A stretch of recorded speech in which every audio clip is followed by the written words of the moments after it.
Er du klar? Lige inden vi går, far. Kan du ikke lige meget hurtigt fortælle, hvad vi skal? Vi skal bare op der først, og sådan måske til være sådan. Der går jeg fandme. Jamen, hvad skal vi nu?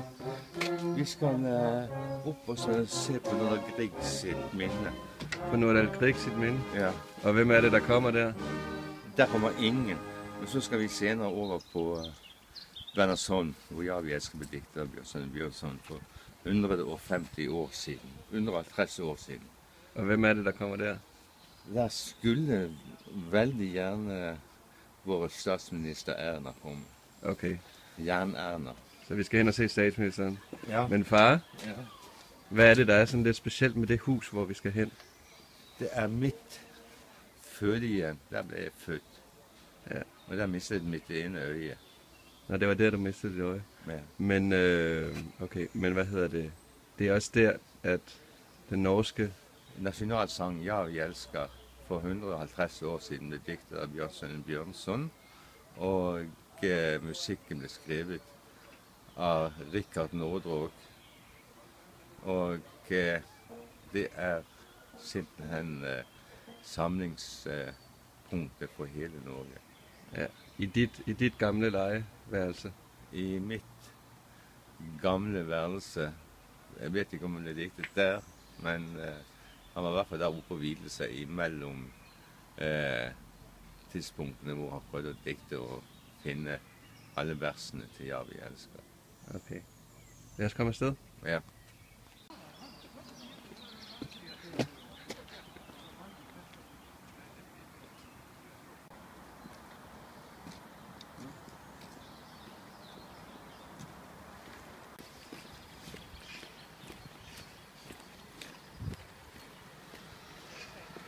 Der er litt sperret av han der.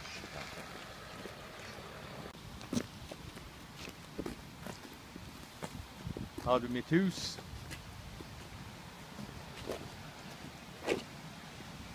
Tror du, vi kommer for sent?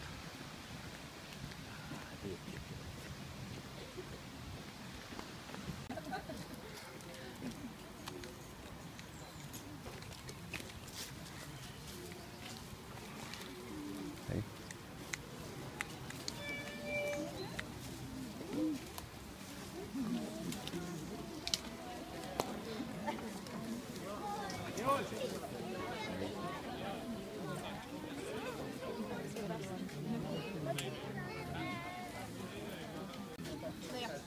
Du hørte jo det at vi mangler statsministeren i øyeblikket. Sånn, hun er på vei. Og du ser at det er masse sikkerhetsfolk. Du kan se kammerfolk der, og hun som står, hvis du vender deg litt om. Hei. Hei. Ja, Erna er litt forsinket, men vi får en rett etter at hun er ferdig. TV2 som sender direkte fra mitt gamle hjem. Vi skulle bare visst det. Der oppe er jeg full. Kommer jeres statsminister tit for sent? Nei, men altså det er klart at de mest prominente gjester skal man alltid vente på. Sånn er livet. Og du skal nok, når hun kommer, skal nok Ja, vi elsker da synges. Her, hvis du ser imellom den sorte stenen, ser du den? Det er min sten på Ja, vi elsker. Nei.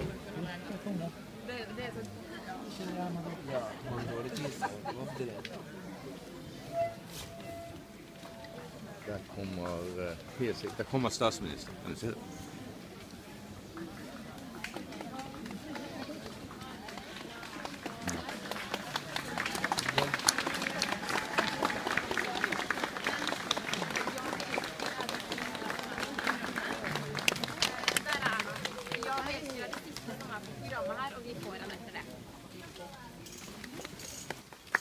Takk.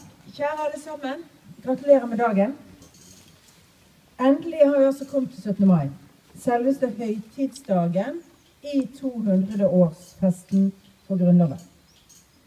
Noen av oss har feiret i flere dager allerede. Men det er jo 17. mai som er selve høytidsdagen. Vi feirer grunnloven, men samtidig feirer vi også det samfunnet Norge har utviklet seg til siden 1814. Og vi gleder oss til en lang dag med feiring, glede og sang. Bjørnson ble i Bergen i 2 år, frem til 1859. I dag synger hele Norge «Ja, vi elsker». I dag synger vi den ganske mange ganger. Den ble altså skrevet her, på Værnesholm, våren 1859. Da Bjørnson var på besøk.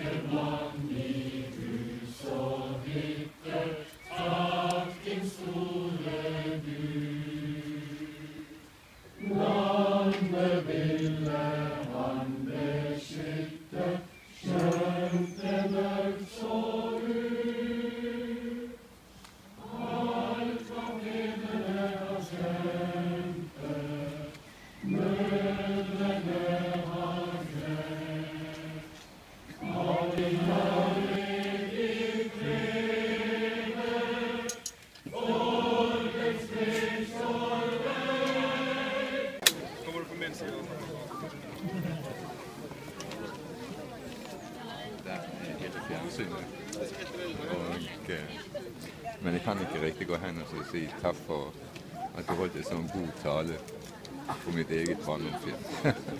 Hvorfor ikke?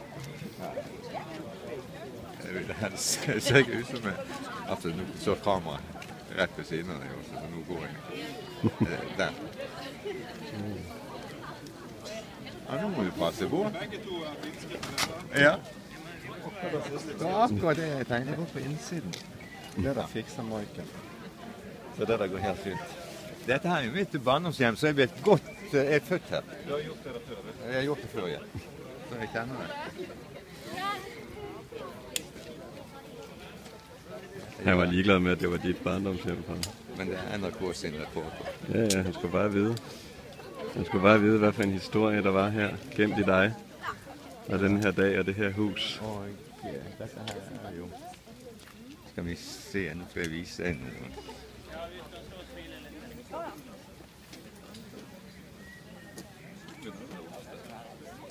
Det står bak på hjørnet der. Nå.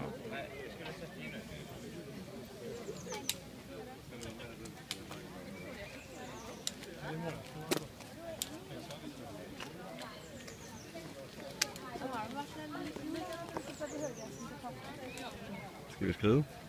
Ja, eller skal vi snakke med statsministeren? Jeg snakker jo med statsministeren nu, far. Ja, det gjør du jo egentlig.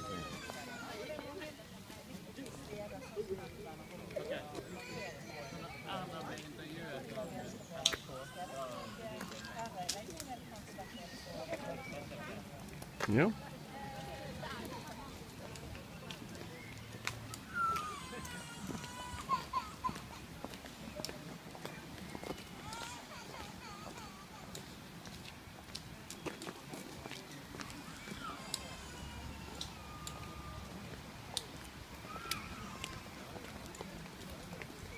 Der, i hjørnet der har vi vores badeværelse. Mm.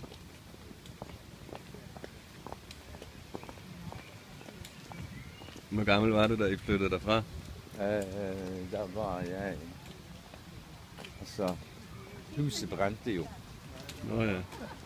Så vi flyttet til Nesttun.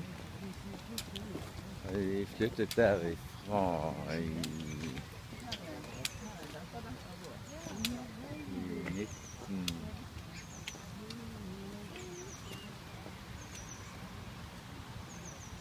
1958.